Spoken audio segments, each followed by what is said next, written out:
Whoa.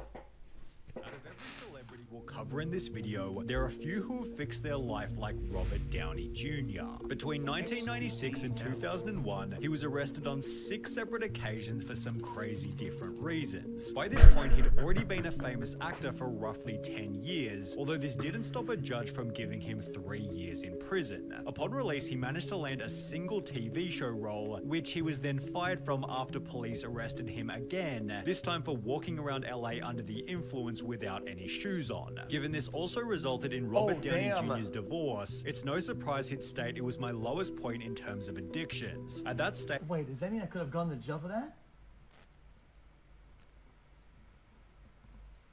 Oh no. I didn't care whether or not I ever acted again, although thankfully this didn't happen. It appeared on Oprah stating, and I said, you know what, I don't think I can continue doing this. And I reached out for help and I ran with it. It's not that difficult to overcome these seemingly ghastly problems. What's hard is to decide. Although with his reputation in the dumps, the only role he could land was in an Elton John music video, and when he did return to the big screen a full 2 years later, producers withheld 40% of Robert Downey Jr.'s income to ensure he wouldn't relapse midway through filming. Only 7 years after being released from prison, Robert Downey Jr. was cast as Tony Stark in Iron Man, which grossed almost $600 million at the box office. Dude, what a risk though, holy shit. Wait, brother, that's kind of Chad though, no? Filming. Only 7 years after being released from prison, Robert Downey Jr. was cast as Tony Stark in Iron Man, which grossed almost $600 million at the box office and paved his way for another 7 Marvel movies, although Samuel L. Jackson's turnaround might be even cooler. He'd met his alcoholic father only 2 times in his life, and having grown up in a broken home, it's no surprise that Samuel L. Jackson became an alcoholic himself. In his early 20s, he was booted from 2 plays on Broadway for his substance abuse problems, and by his early 40s he was still an unknown actor with no money and a heroin problem. Samuel L. Jackson finally attended rehab at the age of 43, and amazingly only 1 week after doing so, he'd star in a movie called Jungle Fever, which just so happened to be his major breakout role. Once I got clean, everything kind of changed. The correlation between my career changing and me getting straight is very clear. In just a couple of years after getting clean, Samuel L. Jackson starred in Jurassic Park, Star Wars, and Pulp Fiction, which then turned into another 6 Tarantino— Chat, it took me like 5 years after Star Wars to realize he was in Star Wars. I think it's true. Started Jurassic Park, Star Wars, and Pulp Fiction, real, which then turned into another 6 Tarantino movies, and his role in every single Avengers film. Despite finding no success until the age of 43, Samuel L. Jackson has grossed more than any other actor in human history, with Robert Downey Jr. being right behind him in rank number 2. This is good evidence that success is proportionate to struggle, which is a point often talked about by Oprah Winfrey. She was born to a single teenage mum who was living off welfare on a farm in Mississippi, and as a result she was primarily raised by her grandmother, who dressed Oprah in stitched together potato sacks and whipped her for reasons as petty as playing with the family's drinking water. You get whipped, then they'd be annoyed that you were still sulking about it. You better wipe that frown off your face. It's therefore no surprise that Oprah had run away from home at the age of 13, although this would lead to her first job as a part-time news reporter, which she was then fired from shortly thereafter. I only came to co-host a talk show because I had failed at news. With nowhere else to go, Oprah joined one of Chicago's lowest rated TV shows, which then became the city's highest rated talk show less than 2 months later thanks to her presence. Her contribution was so important, the show was not only named after her, but would also become the most popular talk show in American history only 2 years later.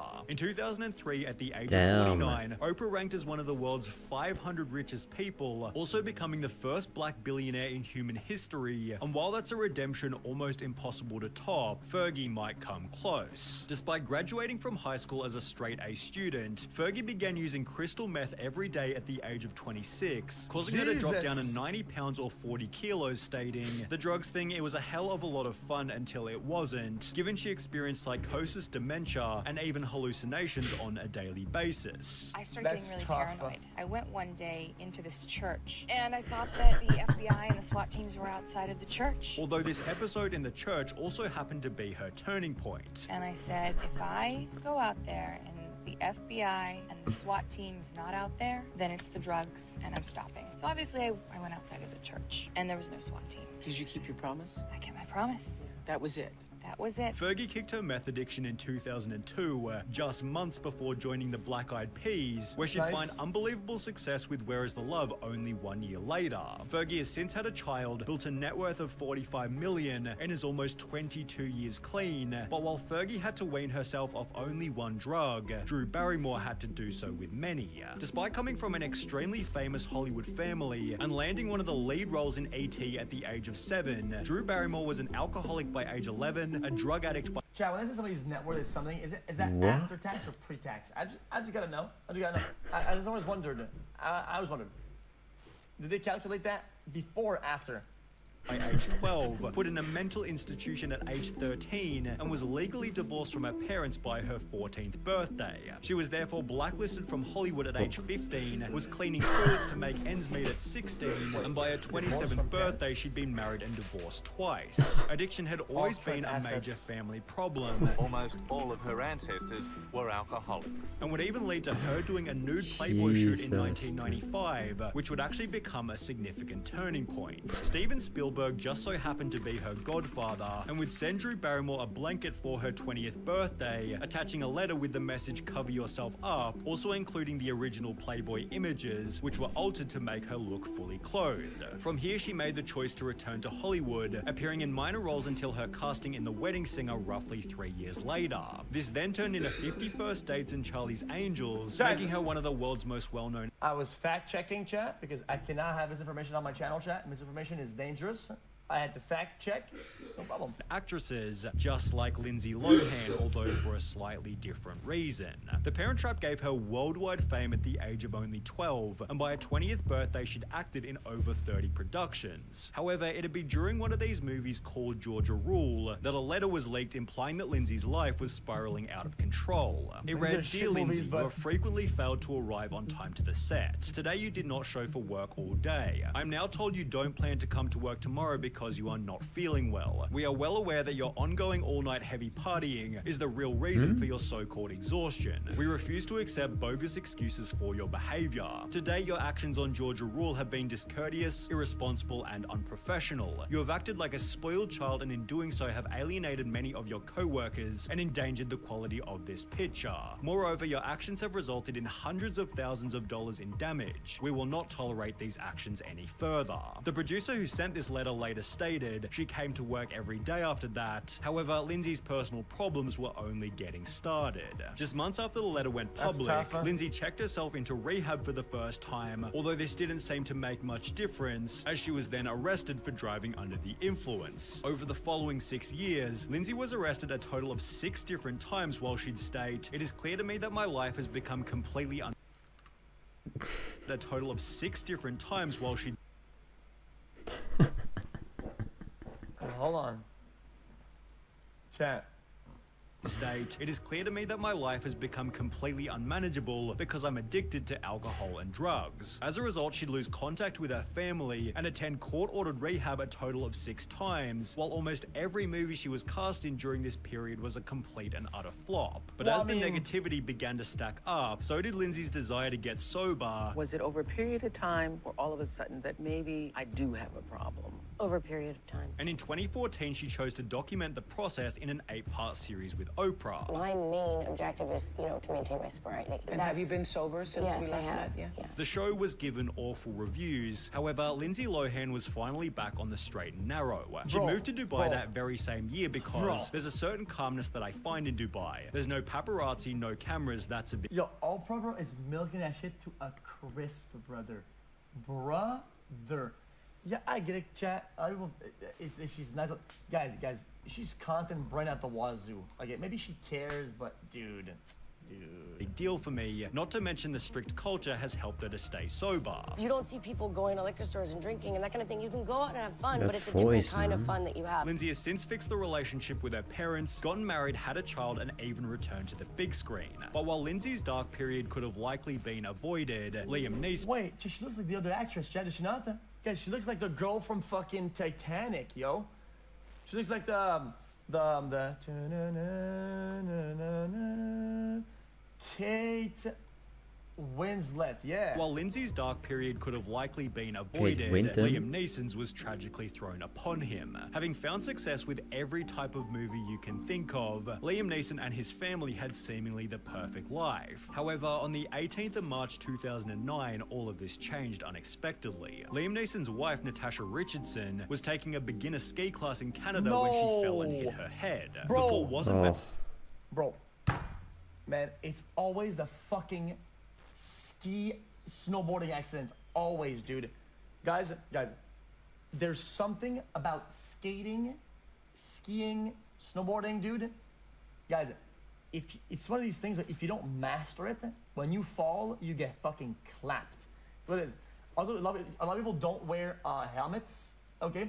No, that's if you're not really good at falling, you're not really good at that, it's one of the most dangerous things out there. Bad enough for her to ask for medical attention, so she'd simply return to her hotel room and tell Neeson she'd taken a tumble in the snow. No. Well, it turns out her brain had been bleeding the entire time, and after experiencing a splitting headache, she was rushed to the hospital and pronounced dead shortly thereafter. Neeson's final words to his wife were, "Sweetie, you're not coming back from this. You've banged your head. I don't know if you can hear me, but this is what's gone down." While one of their sons stated, "It was so sudden. When it's unexpected and it's just a complete freak accident, it really sort of messes with your mind whether you believe in fate or not." She was a terrific mother. Neeson never remarried after the incident. However, he and his son played the two main roles in a movie called Made in Italy, the synopsis of which being almost identical to what they'd gone through in real life. Liam Neeson notably states in the movie, "Disappointment is an absolute certainty. Everyone lets everyone down at some point. How you come back from that, that's romance." with this redemption only being rivaled by Macaulay Culkin. After starring in Home Alone at the age of only 10, Macaulay Culkin became the world's most famous child star. He continued to appear in movies for another 4 years before choosing to retire at the age of 14 so he could live a normal life. Culkin was described by co-star Joe Pesci as being a really sweet kid and even at his age very professional. He brings an incredibly mature perspective to everything he does,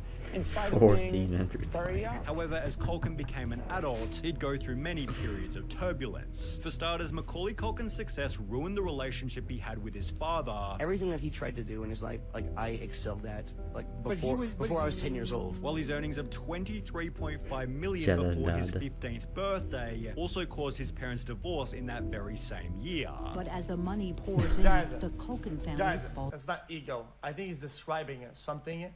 He's probably describing a change in his dad's behavior as a result of that being a fact. It's an objective thing, right? That you can compare, and that's what changes his dad's behavior, and that's what caused this. It's not an ego thing at all. It's not. It's just not. Apart. In the process, Macaulay began to experiment. I wanted to drink 40s and get laid and smoke pot. That's what I wanted to do, and that's what I did. And in 2004, he was arrested and briefly jailed for possession of weed. The Home Alone star, 24, was given 1-year deferred sentences on each of the charges and ordered to pay $540 in fees, after which the tabloid press took this photo and accused Macaulay of taking even harder drugs. He'd respond by stating, "No, I was not pounding 6 grand of heroin every month or whatever," although at the same time he would talk about drugs by stating, "I do love them, they're like old friends, but sometimes you outgrow your friends, and it's therefore no surprise that Culkin has since gotten sober. I wouldn't be the person I am today if I hadn't had drugs in my life at some point or another. I had some illuminating experiences, but it's also effing stupid. So besides the occasional muscle relaxer, no, I don't do drugs recreationally." No. You're remarkably normal. Oh, thanks. Wait. I know. Oh, hell no. You're remarkably normal. They added an emote. They added the drowny face emote, dude. They added it. Oh, thanks. I know, people are always struck at how normal I am. I'm wow, really? I think my reputation. Made it through the maze. I guess being a famous child. Yeah. Macaulay Culkin recently had a baby and is these days usually only in the press for positive reasons.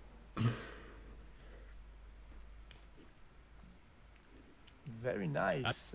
Very nice. Yeah, good job, dude.